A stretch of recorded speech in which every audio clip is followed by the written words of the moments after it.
Hello and welcome everyone to VV studies. आज हम research methodology की 4th यूनिट का नया टॉपिक पढ़ने वाले हैं, दैट इज़ क्वेश्चनएयर। अभी तक हमने बेसिक टाइप्स को समझा था कि सर्वे क्या होता है, सैम्पल क्या होता है, किस तरीके से किया जाता है, क्यों किया जाता है। और उसका डेटा कलेक्शन का हम बेसिक प्रोसेस समझेंगे, दैट इज़ क्वेश्चनएयर, कि डेटा को कलेक्ट किस तरीके से करना है। सो क्वेश्चनएयर इज़ बेसिकली जैसे कि आपके स्कूल और कॉलेजेस में टेस्ट लिए जाते हैं, आपको एक क्वेश्चनएयर डिज़ाइन कर दिया जाता है। सिमिलरली रिसर्च के लिए भी उसी तरीके का क्वेश्चनएयर बनाया जाता है, which is generally objective based. Objective based as an कि आपको एक क्वेश्चन दिया जाता है, उसके 4 ऑप्शंस दिए जाते हैं and out of those 4 you have to select one option. For example if I am ask कि आपको मारुति सुजुकी की कार कैसी लगती है, so you can fill out की average, below average, above average, good, very good. So ये कुछ few options होंगे जिसमें से आप एक पर्टिकुलर ऑप्शन को सिलेक्ट कर सकते हो। इसी तरीके से हम बहुत सारे क्वेश्चंस को डिज़ाइन कर सकते हैं, बट क्वेश्चनएयर के जनरली 2 टाइप्स होते हैं। एक होता है ओपन टाइप क्वेश्चनएयर और एक होता है क्लोज टाइप क्वेश्चनएयर। ओपन टाइप क्वेश्चनएयर वो होता है जहाँ पे आपके पास आंसर्स की एनोमिनिटी बहुत ज़्यादा होती है। फॉर एग्जाम्पल अगर आपको कोई क्वेश्चन दिया गया है तो उसमें ऑप्शंस नहीं है आपके पास, you can write your own answer. जैसे कि आप एग्जामिनेशन में खुद का आंसर पूरा लिख सकते हो, विच इज़ जनरली सब्जेक्टिव बेस्ड, कि आपको क्या अच्छा लगता है आप वो उसमें नोट कर दीजिए। फॉर एग्जाम्पल जैसे कि अगर आप किसी रेस्टोरेंट गए हो, रेस्टोरेंट में आपसे फीडबैक लिया जाए, तो फीडबैक आप अपने वर्ड्स में उनको फीडबैक लिख के दोगे। उसमें आपको ऑप्शन नहीं दिए, अगर आपको ऑप्शन नहीं दे रहे हैं कि that the food was very good, it was delightful, it was below average और इट वॉज पुअर। सो आपसे अगर क्वालिटी में अगर आपको ऑप्शन नहीं दिए जा रहे हैं, आपको सिर्फ डायरेक्ट आंसर लिखना है जो भी आपको अपने फीलिंग्स लग रही हैं। बेसिकली ओपन फीडबैक या ओपन क्वेश्चनएयर्स के फ़ायदे बहुत ज़्यादा होते हैं। फ़ायदे ऐसे ज़्यादा हैं क्योंकि यहाँ पे आपके पास आप एज अ रिसर्ची अपने व्यूज़ को आप ओपनली रख सकते हो। आप जो भी आपको सही लग रहा है उसके बारे में, जो अगर आपको मैं क्लोज्ड क्वेश्चनएयर दूंगा तो आपके पास उसके सिर्फ 5 ऑप्शंस रहेंगे, बट क्या आपके ओपिनियन उस 5 ऑब्जेक्टिव में ही फिट हो रहे हैं? ज़रूरी नहीं है कि आप उन 5 ऑब्जेक्टिव से सेटिस्फाइड हो, या फिर क्वेश्चन ही ऐसा है जहाँ पे ऑप्शंस बहुत ज़्यादा हो सकते हैं। सो अगर ऑप्शंस बहुत ज़्यादा क्रिएट हो रहे हैं तो आप क्या चाहोगे कि आपका जो क्वेश्चनएयर है वो ओपन एंड क्वेश्चनएयर बन पाए, ताकि ज़्यादा से ज़्यादा हमें ओपिनियंस मिलता है, ज़्यादा से ज़्यादा ऑप्शंस मिल पाएँ। जैसे कि अगर मैं एक पर्टिकुलर क्वेश्चन 100 लोगों को दूंगा, it can be a simple question कि शेयर योर एक्सपीरियंस। अगर कोई एक मूवी आपने देखी है, मूवी से रिलेटेड अगर हमने आपसे पूछा है कि दैट शेयर योर एक्सपीरियंस, तो एक्सपीरियंस शेयर करते हुए हर इंसान अपने वर्ड्स में उसको एक्सप्रेस कर पाएगा, और जब वो एक्सप्रेस करेगा तो उसके लिए उससे आपको अलग अलग वर्ड्स मिल सकते हैं, अलग अलग टर्मिनोलॉजीज मिल सकती हैं, जिससे कि आप उनके एक्चुअल व्यूज़ को समझ सकते हो। बट अगर कोई बोल रहा है कि the movie was an average, या उसको शायद लग रहा हो कि एवरेज से थोड़ी अच्छी थी, बट क्योंकि ऑप्शन नियर बाय की सिर्फ एवरेज का ही है, सो वो एवरेज लिखेगा। But if it was an open question, so he can explain this thing कि the movie was above average, उसमें क्या उसके क्या अच्छा, क्या एक्चुअल में उसको अच्छा लगा, क्या बुरा लगा, किस बेसिस पे वो उस मूवी को उस पर्टिकुलर रेटिंग पे दे रहा है, that he can express in it. So this is known as an open questionnaire. But जो क्लोज क्वेश्चनएयर होता है, that is easy for the researches. अगर मैं आपको एक पैराग्राफ लिखने के लिए बोलूँगा तो शायद आप उसमें इतने ज़्यादा कंफर्टेबल नहीं होगे।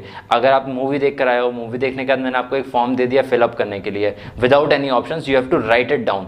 सो you might not show that much interest in it because it will take a lot of time and you have to think a lot about it. तो उस कंडीशन में the peoples views and importance is of lower value, जहाँ पे वो इतनी ज़्यादा आपको अच्छी क्वालिटी से आंसर लिख के नहीं देंगे। बट जो क्लोज्ड क्वेश्चनएयर्स होते हैं जहाँ पे ऑलरेडी ऑप्शंस अवेलेबल रहते हैं, सो उनको सिर्फ टिक लगाना है। सो जनरली रिसर्चीज ये सोचेंगे कि मुझे टिक ही लगाना, it will hardly take 2 minutes, और जल्दी जल्दी टिक लगा देंगे। बट उसके भी डिसएडवांटेजेस हैं कि हो सकता है कि जो आपका क्वेश्चनएयर है उसके वो क्वेश्चंस अच्छे से पढ़े ही ना, उसको समझे ना, और जस्ट वो टिक करके दे दें for the sake of filling the form. So उसके भी डिसएडवांटेजेस हैं। बट एज एन अगर हम कम डिसएडवांटेजेस को समझें तो obviously close has a fewer advantages than open advantages. लेकिन आपको क्लोज वाले कंडीशन में आपको मॉनिटर करना पड़ेगा। जो आपके रिसर्चीज हैं वो जो फॉर्म फिल करेंगे तब उनको ऑब्जर्व करना पड़ेगा that they are actually reading the questions और नॉट। और अगर उन्होंने जस्ट वेगली उन्होंने आंसर्स टिक किए हैं, then obviously that questionnaire can not be considered, because if you will consider that option, if you will consider that research for your research, then उसमें accuracy और precisions कम आने के chances ज़्यादा हैं, और कम हैं, और एरर्स आने के चांसेस ज़्यादा हैं। Next coming on to the construction, कि आप क्वेश्चनर जब बना रहे हो as a researcher, when you are building up a questionnaire, so आपको किन किन चीज़ों का ध्यान में रखना चाहिए। सबसे पहले ऑब्जेक्टिव ऑफ द रिसर्च, जो आपके वेरिएबल्स आप डिज़ाइन करो, जो आप क्वेश्चंस डिज़ाइन करो, that should match with the objective. For example if I am doing research on an automobile product, मैं अगर नया ऑटोमोबाइल कार बना रहा हूँ या फिर अगर मैं ईवी की कार बना रहा हूँ, तो उससे रिलेटेड मेरे क्वेश्चंस क्या होने चाहिए। For example if I am asking कि what is your choice, petrol, diesel, EV और फ्लेक्सी फ्यूल, या none of the above, so you will choose one of the options. तो ये ऑटोमोबाइल से फिट होता है कि आपको जो कार बनानी है वो आप किस तरीके की कार बनाना चाहते हो। बट अगर मैं आपको ये पूछ रहा हूँ कि आप जो अपनी नेक्स्ट कार लोगे उससे आप कहाँ घूमने जाना चाहते हो, और मैं आपको ऑप्शंस दे दूँ 4 डिफरेंट प्लेसेस के, so obviously that is not of much of your concern कि वो कहाँ पे घूमने जाना चाहते हैं, because everyone has their own dreams, someone wants to travel north, someone wants to travel east, everyone has their own choices and that does not depend on your कि आपके पास कौन सी कार है। So generally आपके जो questioners होने चाहिए वो objective से फिट होना चाहिए कि आपका अल्टीमेटली एम और आपकी कंपनी का अल्टीमेट गोल क्या है, why you are making that car और what you want to build up from that particular research. Next is reporting.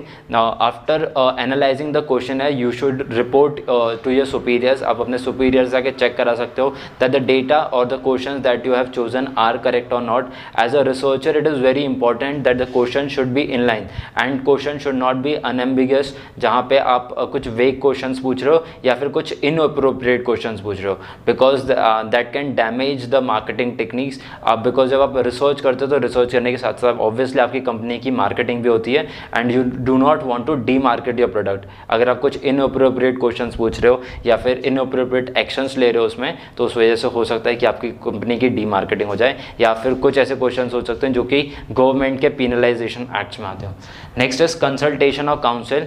अगर आपका ओपन एंड या क्लोज एंड अगर क्वेश्चनर है but that questionnaire has some logical questions or some questions that are tricky to understand, so the researcher should counsel the examinees, because जिनको आप examine करने वाले हो, जिनसे आप अपना क्वेश्चनर फिल करवाना, अगर वो क्वेश्चंस नहीं समझे और उन्होंने गलत आंसर रख दिया, then also it is the waste of time and energy and money as well. So first you should counsel the examiners. जो examinees हैं, अगर रिसर्चर उन्हें क्वेश्चंस अच्छे से समझा देगा कि what actually they are asking from that और वो किस तरीके के आंसर आपसे एक्सपेक्ट कर रहे हैं, if they will explain this in detail then it will be very easy for the person to answer the questions. उसके लिए आसान भी हो जाएगा और वो अच्छे तरीके से बेटर आंसर भी पोर्ट्रे कर पाएगा।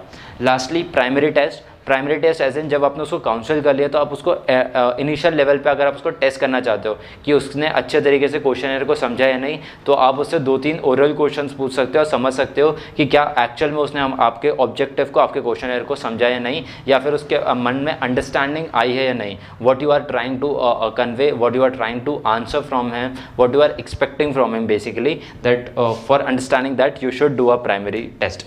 Next coming on to the advantages of questionnaire. हमारे पास इतने सारे सैम्पलिंग के मेथड्स हैं, तो हमें क्वेश्चनर मेथड ही क्यों चूज़ करना चाहिए। First and foremost of the low, because of the low cost. अगर आप कोई नई कंपनी, अगर आप कोई नया प्रोडक्ट लॉन्च कर रहे हो या फिर आप कोई नई मार्केटिंग टेक्नोलॉजी अगर आप इंट्रोड्यूस करने वाले हो, तो आपको पहले ध्यान में रखना पड़ेगा कि आपका बजट ज़्यादा नहीं हो, बिकॉज अगर आप मार्केटिंग पे अगर आप रिसर्च पे बहुत ज़्यादा पैसा खर्चा कर दोगे तो अल्टीमेटली आपके प्रोडक्ट का ही प्राइस हाई होने वाला है, और अगर आपका प्रोडक्ट का प्राइस हाई हो गया तो हो सकता है आपके पास कॉम्पिटिटिव एज ना बचे, आपके competitors at a low cost उसी सेम प्रोडक्ट को सप्लाई करना स्टार्ट कर दें। सो उस वजह से आपको ध्यान में रखना पड़ेगा कि आप जो रिसर्च कर रहे हो उसकी वजह से आपके प्रोडक्ट का प्राइस हाई नहीं होना चाहिए, और जब आप रिसर्च कर रहे हो उससे ज़्यादा आपको इनपुट मिलना चाहिए। जब आप फाइनली प्रोडक्ट्स को सेल करोगे तो उससे जो आप रेवेन्यू जनरेट करोगे that should be higher than your cost of research. Next coming on to the next advantages, large coverage.